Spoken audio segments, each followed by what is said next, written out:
7월 29일 이 시각 주요 뉴스입니다.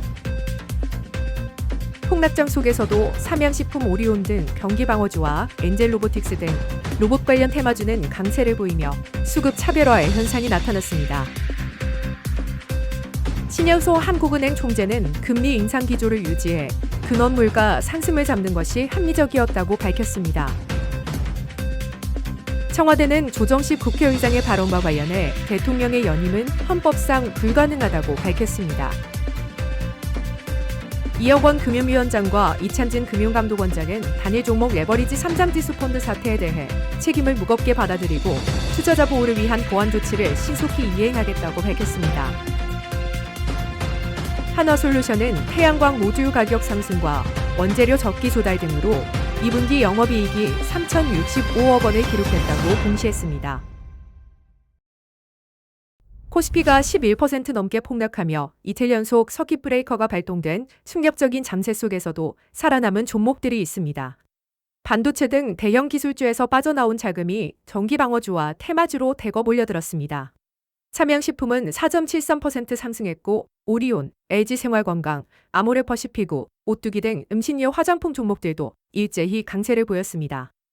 실적 가시성이 높은 방어주가 폭락장 속 피난처 역할을 한 것입니다. 로봇 관련주도 급등했습니다. 미국 연방통신위원회의 휴머노이드 수입 금지 조치로 중국 대비 반사수혜의 기대감이 커지면서 엔젤로보틱스가 29.87% 오르며 상한가를 기록했고 TXR로보틱스와 아이로보틱스도 큰 폭으로 상승했습니다. 시장 전체가 흔들리는 상황에서도 수급 차별화 현상은 뚜렷하게 나타나고 있습니다. 한국은행이 금리 인상 기조를 이어가겠다는 입장을 재확인했습니다. 신현송 한국은행 총재는 29일 국회 재정경제기획위원회 업무보고에서 금리 인상 기조를 유지해 근원 물가 상승을 잡는 것이 가장 합리적이라고 밝혔습니다. 추가 인상의 시기와 속도에 대해서는 향후 입수되는 데이터와 경기 상황을 지켜보며 결정하겠다고 말했습니다. 최근 소비자 물가 상승률이 3.2%까지 오른 것과 관련해서는 중동 전쟁으로 인한 국제 유가 상승 등 단기적 충격이 작용했다고 진단했습니다. 신 총재는 헤드라인 물가보다 근원 물가를 더 중요하게 보고 있다며 최근 근원 물가가 5월 기준 2.5%까지 상승했다고 강조했습니다. 한국은행은 지난 16일 기준금리를 연 2.5%에서 2.75%로 25bp 인상한 바 있습니다. 비용 측 요인뿐 아니라 견조한 경기 흐름에 따른 수요 측 압력도 물가 상승에 영향을 미치고 있다고 평가했습니다.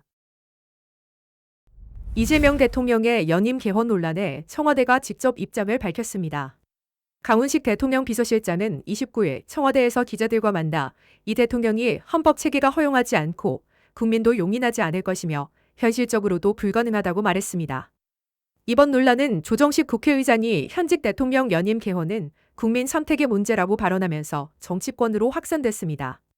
강 실장은 헌법 제128조 2항을 언급하며 대통령 임기 연장을 위한 개헌은 해당 대통령에게 효력이 없다는 규정은 반드시 지켜야 할 역사적 합의라고 강조했습니다.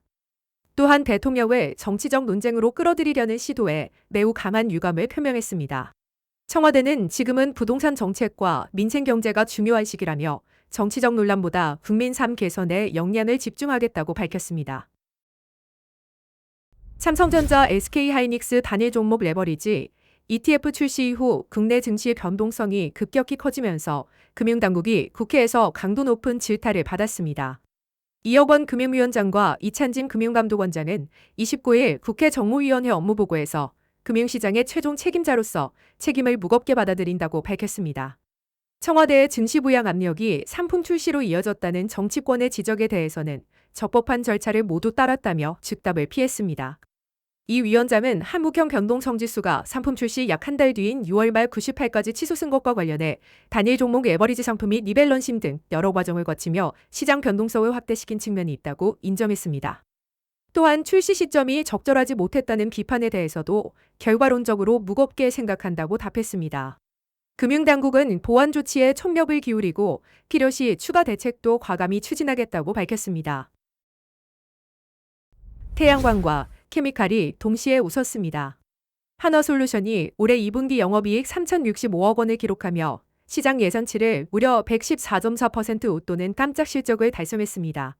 매출은 4조 5,827억 원으로 전년 동기 대비 47% 증가했습니다. 신재생 에너지 부문에서는 태양광 모듈 판매 가격 상승과 개발 자산 매각 효과로 영업이익이 전분기 대비 168% 급증했습니다. 케미칼 부문도 중동발 지정학적 불안 속에서도 원재료를 적기에 조달해 영업이익이 전분기 대비 155% 늘었습니다. 이재빈 하나솔루션 최고 재무책임자는 3분기에도 주택용 에너지 사업 매출 증가와 타터스빌 공장의 태양광 밸류체인 본격 가동으로 실적 호조가 이어질 것으로 전망했습니다.